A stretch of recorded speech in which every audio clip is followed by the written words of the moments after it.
and to everybody else that we pray in their behalf for many reasons. All right, Parashat Truma.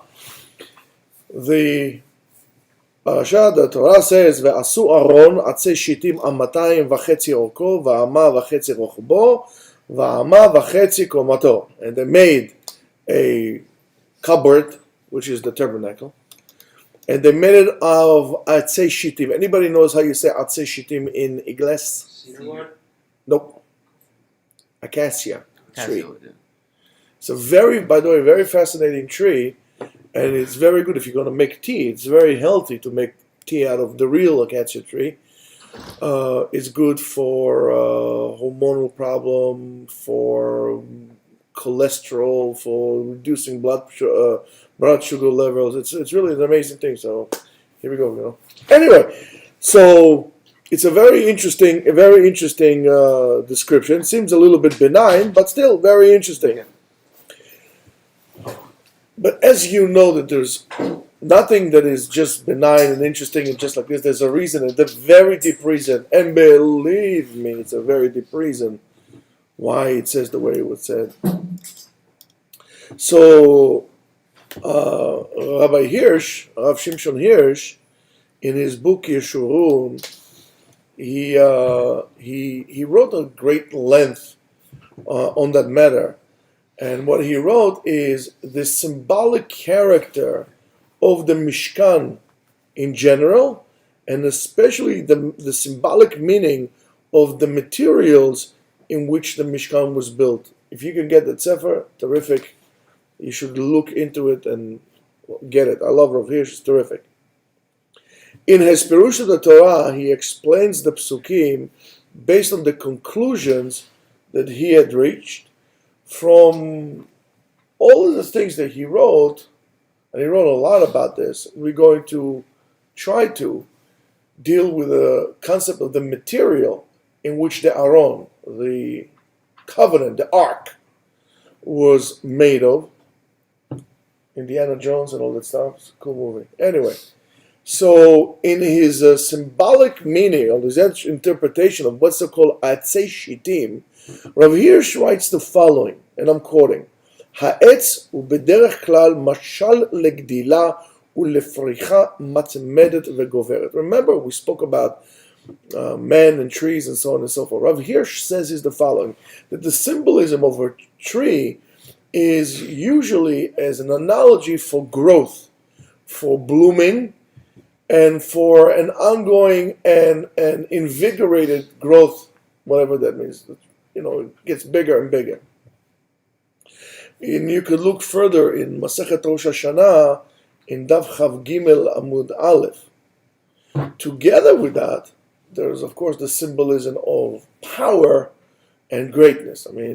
For example, one of the Israeli units of the Israeli army, it's called Golani, the Golani Brigade. Their patch is an oak tree. Oak tree is solid, it's big. Therefore, he writes, Atzei hashitim b'mishkan, those trees in the Mishkan, the wood that you use in the Mishkan, and the vessels of the Mishkan are symbolic, usually for to indicate to us matters of growth, of persistence, of endurance, and an endless sense of refreshment and things that are new and rejuvenation all the time. So therefore, what's really the symbolism of these acacia trees, or let's say shittim, in which the ark was built from?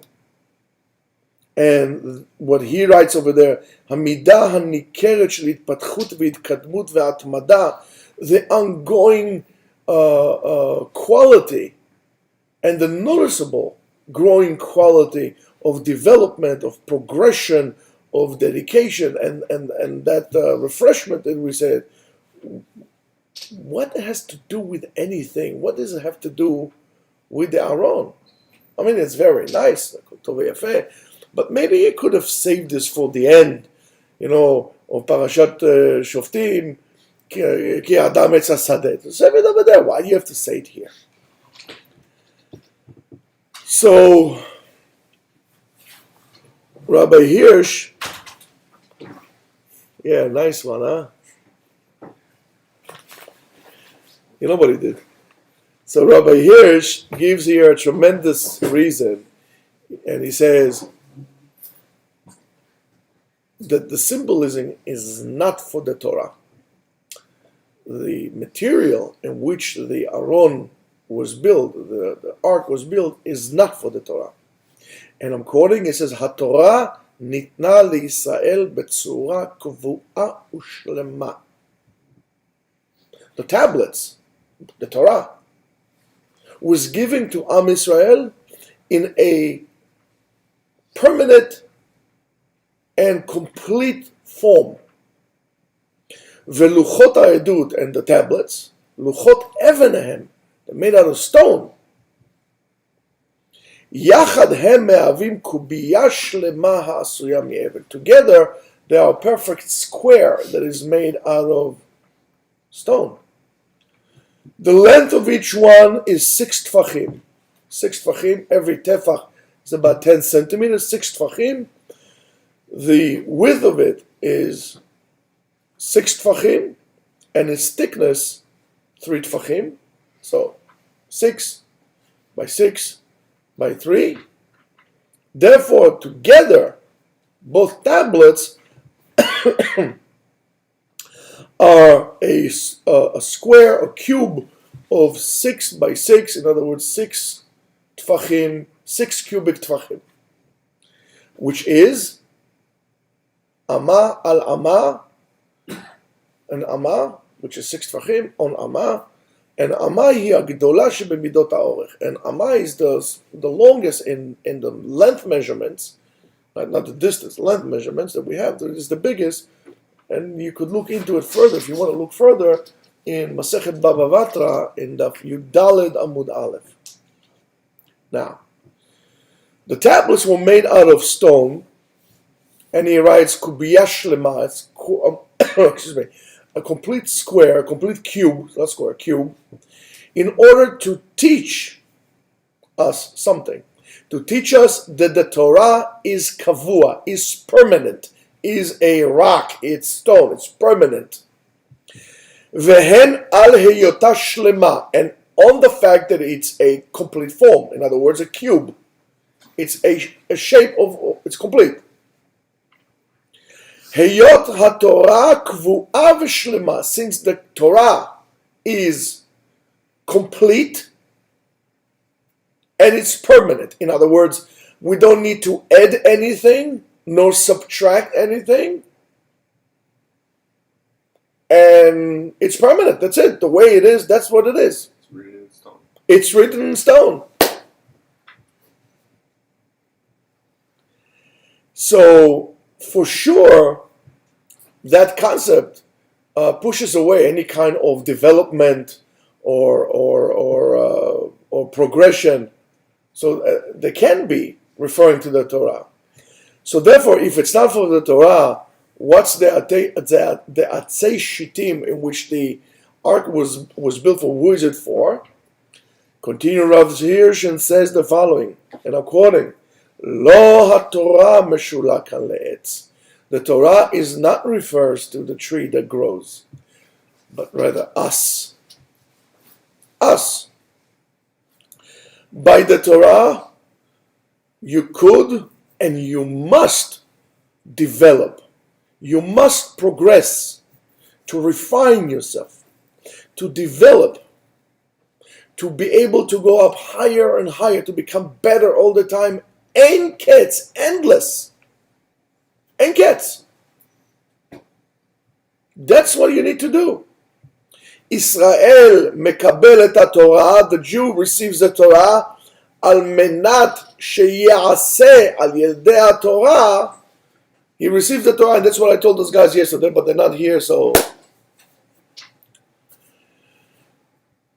He receives the Torah in order for him to become etz shatul al palgei mayim, a tree that is rooted on a brook. A tree like this It's healthy. It gets its nourishment. It's strong. It develops because of the water. The Torah is, of course, the Torah could be the water, but the Torah was given to us to become that healthy trees. The Torah is not really referred to here as a tree, because the Torah does not need development and so on and so forth, because the Torah is kavua. However, the Torah is the vehicle, the instrument in which we could progress, we could refine, we could develop, we could become better. And those atzei shittim in which the ark was built for, symbolizing that possibility to develop and to progress and to become better by using the Torah. Again, the tree by the water. And that needs to be fulfilled.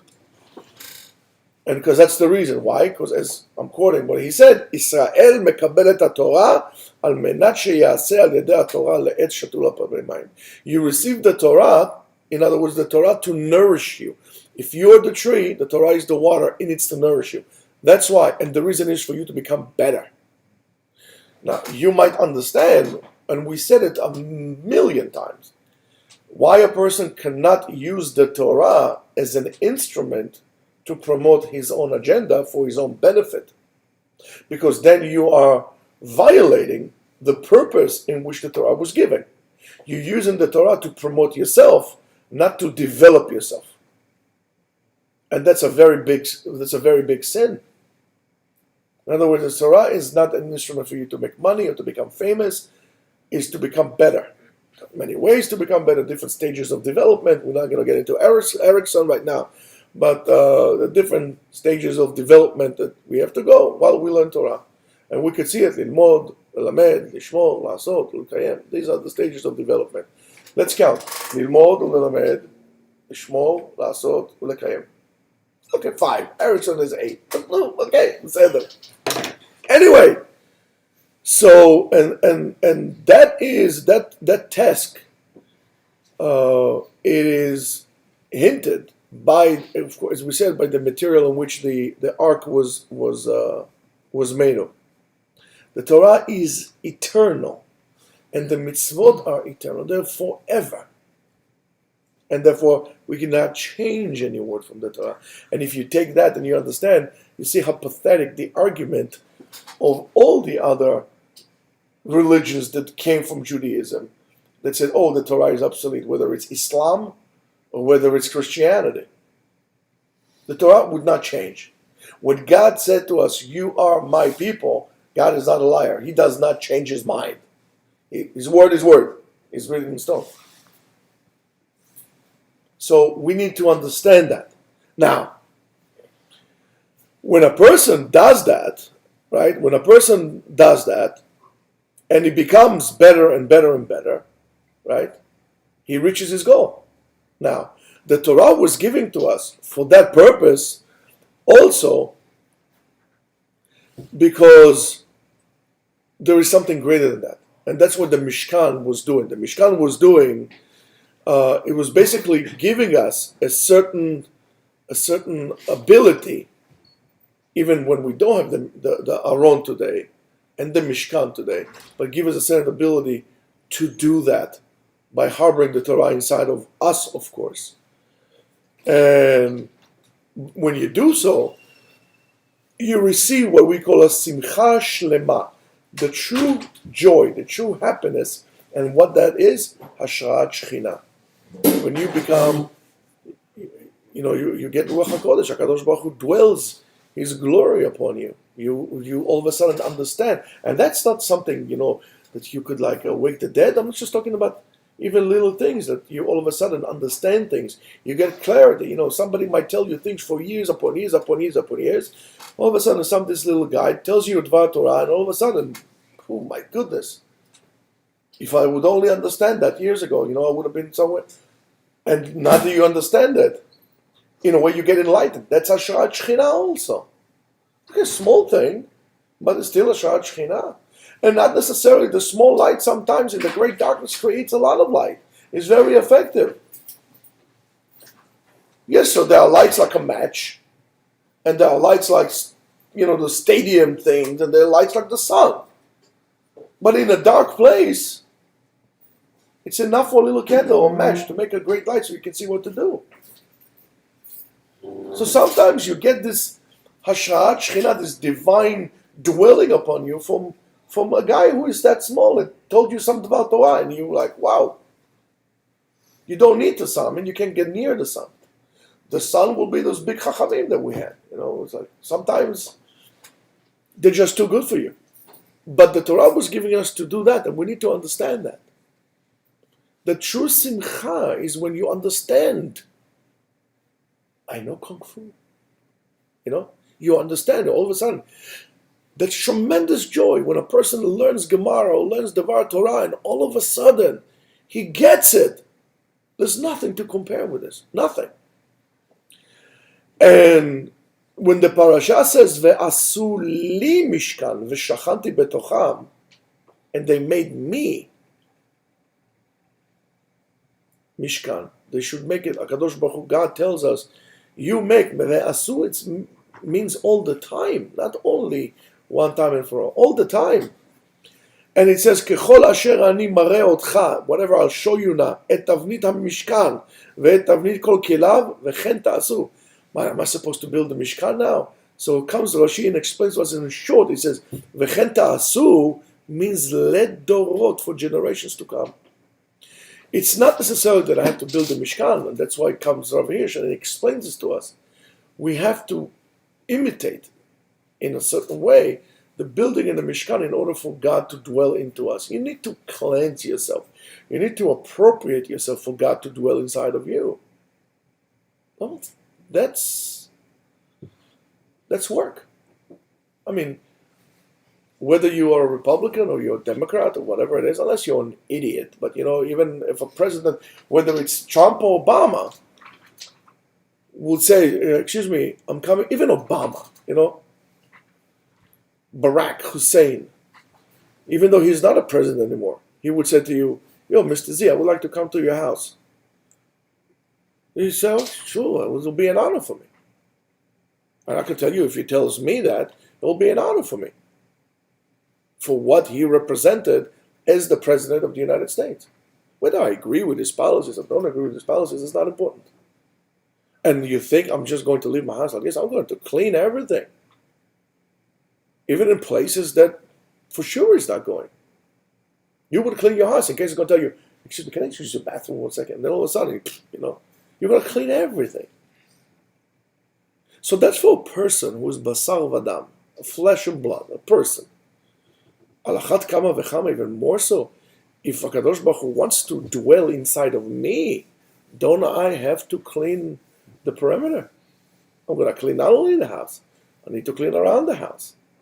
I need to pick up the papers and cut some bushes. I mean, not the bush, but you know what I'm saying. Shrubs. It's waiting for your help, right? So, of course, those words are a little close. How can we say Lidorot, right? So that's why the Alshech says, V'shachanti betocham, I dwell inside. It's a famous Alshech. I dwell inside of them. V'lo v'shachanti betocho, I didn't dwell inside of it. I dwelled inside of them. So, and it says, betoch kol echad be'echad, inside in each and every one of us, ve'lazeh yiskeh she'itkadesh ha'adam. And that's how you're going to sanctify yourself. So there's two things, by cleaning yourself, cleansing yourself, and the actual dwelling of HaKadosh Baruch Hu inside of you. In other words, it's a totally different level of living. It's a totally different level of awareness. It is a different world. And it says, V'kol ish Israel shayach bezo HaKdusha. And any Jew could reach this level. It's not reserved to somebody whose grandfather was a big rabbi. It is also for you and any other Jew, even if he's secular. He could be appropriate for that holiness to dwell inside of him. Like, so you think about what you're saying when you say, listen, Rabbi, I did so many averot in my life, I can never do that. When you say that, I cannot hit you, but, you should hit yourself. Everybody could. You don't want to, that's a different story. But you could. Every Israel. That's what the Alshich says. You don't believe me? Go argue with him. שהרי אמרה התורה, because the Torah says, ושכנתי בתוכם, והכל בכלל בתוכם. And everybody is included בתוכם. In them. Them includes everybody. So, in this month, which we just started, in Chodesh Adar, there's a tremendous chance for us to continue and add on in each and every one of us in the personal mishkan, in the certain personal tabernacle that we all have, because we say Mishenichnas Adar Marbin Besimcha. We increase the joy when Adar comes. And what's the Simcha? We said before, Simcha zu hashraat hashchina al Yisrael ba'olam hazeh. When HaKadosh Baruch Hu sheds His light upon the Jewish people in this world. Adar, the name Adar is Otiyot Aleph Dar. Aleph always represents, if you want to know the meaning of the letters in the Hebrew alphabet, you have to look for the first place. It's a tremendous thing. You have to look for the first place that letter comes in the Torah at the beginning of a word. And then you can take there's a whole thing. I don't want to get into this now. Then you can take the way you write the letter. For example, Aleph is Aleph Lamed Pei, and you can take the shape of the letter and you can learn from that, and so on and so forth. Aleph represents always Bereshit bara Elokim. Aleph represents God. Adar means God dwells. Mishenichnas Adar, when God comes into you, into your life, Marbin Besimcha, there's a lot of joy. And all we need to do is really to sanctify ourselves, to be Mekadesh ourselves, to be an appropriate vessel to the light of the Shekhinah. Thank you, Mark. Comes the Kabbalah and teaches us. Anybody wants to learn Kabbalah, by the way? Oh, if not, we can go. Say, okay, Shabbat Shalom, we can go. Yes, question? Oh, you want to learn? How about you, Mr. Mango Tree? Yeah? השני עושה חלומות, תענית חלום, שאלת חלום. So let's learn a little bit of Kabbalah. So the Kabbalah comes and teaches us the internal order that there is in creation itself. One of the Mefarshim on the Zohar, Rav Ashlag, explains that regardless of the fact that the world has many different components into it, as a matter of fact, the only matter that exists in creation is what we call ratzon lekabel, the will to receive. Because if you look in creation, everything gives something. Even the stars to give with one another. So there's a star that gives light. There's a star that being swallowed up by another star, because that star is hungry. It's called black hole. Not black hole. Then there is gravity. They give each other gravity, and by the power of gravity, we have order. I mean, we don't have just like stars bouncing out all over the cosmos. The cosmos, so it's always willing to give. When HaKadosh Baruch Hu, and why is that? Because when HaKadosh Baruch Hu wanted to give, Ratzah lehetiv livruav, to his creation,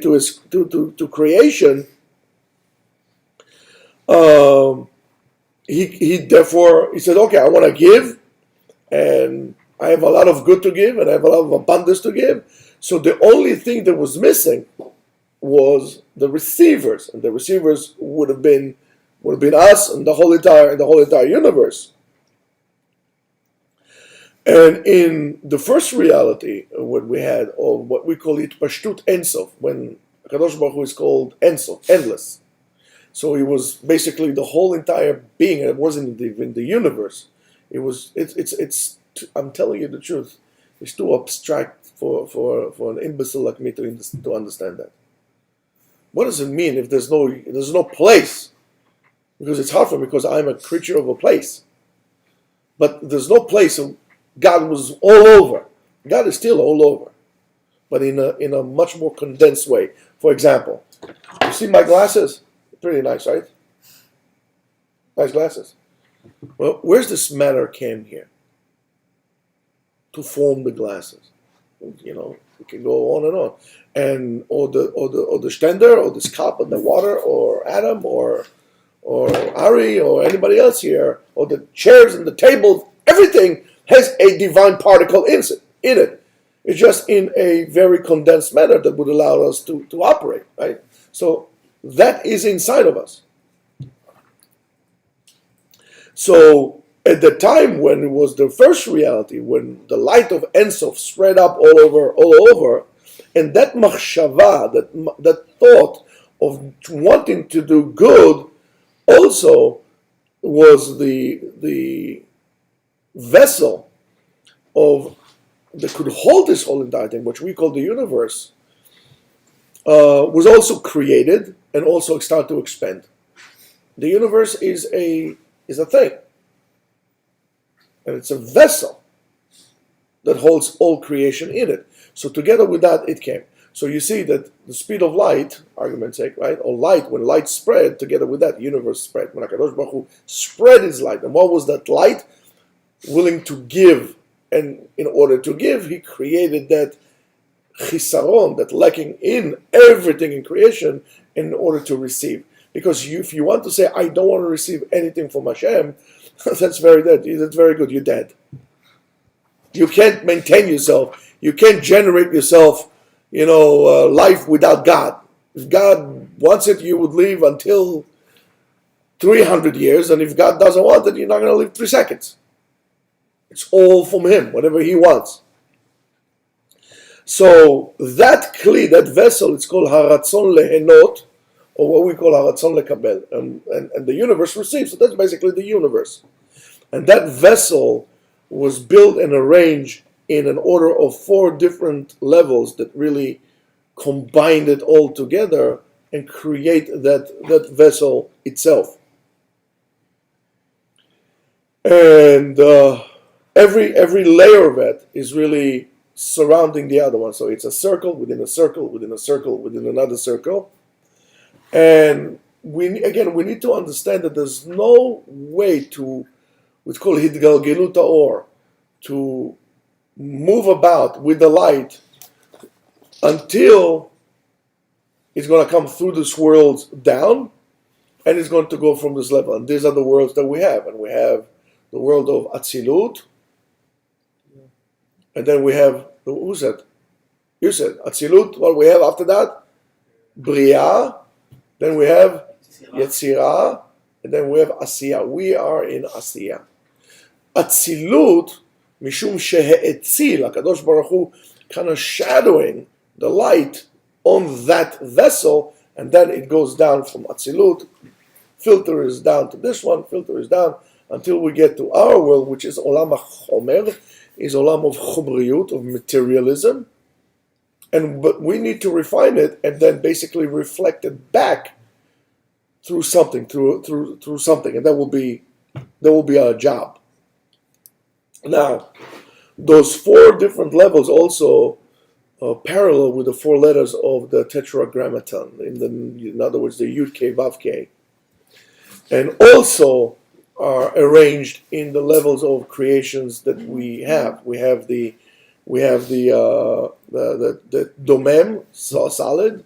Then we have tzomeach, which is growing trees and so on and so forth. Then we have the chai, which is living, all living creatures. And then we have medaber, when man is above all.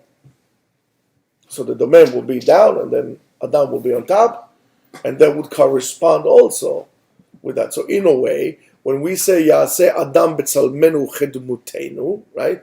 Since we are represented, so-called, with the highest level, which Olam HaAtzilut, we need to influence our good in the world, on the world around us. And what we should be doing here. What did HaKadosh Baruch Hu do? He gave, and we should give as well. The way we imitate HaKadosh Baruch Hu, and that's why it's in Parashat Terumah, and that's why the Mishkan represent the order of the universe of heaven and earth. In Parashat Terumah, it doesn't say Vayitznu li, and they should give me Terumah. Vayikhu li, they should take from themselves and they give. I'm teaching you to give, and that's a tremendous happiness for a person when he gives. And it should be in a certain order to give. My father, Alav Shalom, used to tell me, he said, in Ladino, they used to have a saying a verse that they were saying, and the verse goes like this: Quando dà il padre eligio, when the father gives to the son, rie il padre, rie eligio. The father is laughing, and the joy is joying, and the son is rejoicing as well. It's happiness. That's the order. Quando dà eligio al padre, when the son gives the father, llora al padre, llora eligio. The father is crying, and the son is crying when it's the reverse order. So in a way, we need to take from ourselves also and learn to give to the world around us. Give it in the order. Share. Give. Whether it's money, whether it's knowledge, whether it's effort, whether it's everything. We should take care of our environment. We should take care of everything. We should be responsible. We should give. We should make things better. Just as much as God created this universe and made it better, made it great, we, in a way that we are B'Tselem Elokim, in the image of God, should be doing the same way. So you need, of course, to ask yourself, what have you done lately to make the place that you're at better? For example, let's say you're in a shul. Did you make your shul a place that is a better place? Did you make it into a temple, a holy temple, not a conservative or reform temple? Did you make it into a sacred place? In other words, do you have politics in your place? Is everybody's welcoming in this place? Did you fix your attitude in this place, towards the place? Did you do that? If not, you're destroying. You're not doing, it's not a temple. It's a gathering house. I mean, maybe a pub. You need to look at those things. Have you done anything to make this world better, your friends better, your house better? What did you do? So let's say, for example, let's say you are, it's very hard for you. You don't have money or things are tough, and then you're coming home and your son sneezed and your daughter, coughed and your wife didn't look right, and you're angry. So how are you going to make this better? You're going to start screaming and yelling and carrying on. You're going to make things worse. So what are you going to do? Be mochel al kvodcha, just as much as HaKadosh Baruch Hu. Erech, Chapayim, V'Rav Chesed V'Emet. You'll be the same thing. And then together you'll come out of this. You'll come out of this bad thing. We need to understand that. The Mishkal comes to tell us that as well. And now, and it says, כמידת הרצון לקבל השלמה מתגלה רק בבחינת ד'. In the last one, that's הרצון לקבל, always receiving. And מדבר, that's Adam, that's for us to give. And the purpose of a person in this world is to elevate himself above his nature, above his own, what he came with. So you're angry, overcome it. You are this, overcome yourself. Bring yourself up. Sanctify yourself. Bring yourself up. And this is only, and by doing so, you need Bakadosh Baruch Hu. You attach yourself to Ribono Shalom, Rabotai, all the things. Excuse me, Be'ezrat Hashem, I'll speak to you maybe next week about that. I want to talk to you next week, Be'ezrat Hashem, about death and why death is a good thing. But not now. But if you're going to look at things, it's not things that we get angry about or the fears that we live in are so meaningless, are so pointless. Elevate yourself. The only thing that we have is really attach ourselves to HaKadosh Baruch Hu. And to take the Ratzon Lekabel, the will, and now you should have the Ratzon Leashpia. Imitate HaKadosh Baruch Hu. Be mashpia. Influence. Fix things. And so on and so forth. And this is why, בכדי להכין את בריאותיו, שתוכלנה להגיע למדרגה הרמה והנזכרת, רצה הקדוש ברוך הוא לפעול על סדר זה, ד' מדרגות המתפתחות, אחת בחברתה, and that's in order to do so, הקדוש ברוך הוא create a level. So if you fail with one, you can go back to the next one, to the one that you're at, and then climb yourself up. You're not going to come and destroy it, right away, all the way down. Now, the going back to the matter of this of the Aron and the stones is you need to place that. And what do we put inside the Aron into the ark? What do we put in? We put in the Luchot Even, the Torah that is perfect. Should be placed in the most sacred place, and that's inside of us. And we need to accept the fact that the Torah is obsolete. I mean, is complete, is perfect. And that should be placed inside of our, in other words, we become the Aron Kodesh. Not only I am the Mishkan myself, I am the Holy of Holies. How I become a Holy of Holies? When I actually do what? Put the Aron, put the Torah inside the Aron. Put my Torah, put the tablets inside of me. And there is a tremendous avodah. It's a tremendous thing to do. To understand that that's what we need to do. Not to fill our heads with fears and with nonsense and with questions that we don't want to hear. Mamash to be natua ke'etz al palgei mayim. To get our nourishment, our chayut, our meaning from the purpose in which we were brought to this world. Our purpose is to receive from God and to share it with others. Whatever HaKadosh Baruch Hu had blessed you with, to share it with others, to become a quote-unquote a mini God, to be driven by your love to God, not your love to fame and glory, which it's not yours. Your driving power should be your love to Ribono Shel Olam, and the understanding that the Torah is perfect, and the will to make yourself better. And how do you make yourself better? By sharing. By overcoming what is hard for you. By putting yourself out of it, by becoming selfless, not selfish. And there's plenty of things to do. And there are plenty of people to work. But there's very, very little time. That's why it all starts with lilmod, with learning. Take divrei Torah ha'ele, acharutim al ha'even. Take those words of Torah which are inscribed in stone and place them betoch Aaron and place them therefore inside of you. Become a healing factor, not poison. Take the Torah and make it into the most powerful instrument in the world. And what's the fuel that drives this machine? Love. Oneness with HaKadosh Baruch Hu. Oneness with Kol Echad Ve'echad Mi'am Israel. So if you were gifted with something, I think you got the right attitude of what you should be doing. Rabotai, b'zchut zeh, I hope that each and every one of us will become a Kli Kodesh, a holy vessel, appropriate to be placed in Kodesh HaKodeshim, in the Holy of Holies. But that has to be be'achdut. בעם אחד, בעדה אחת, ובאחדות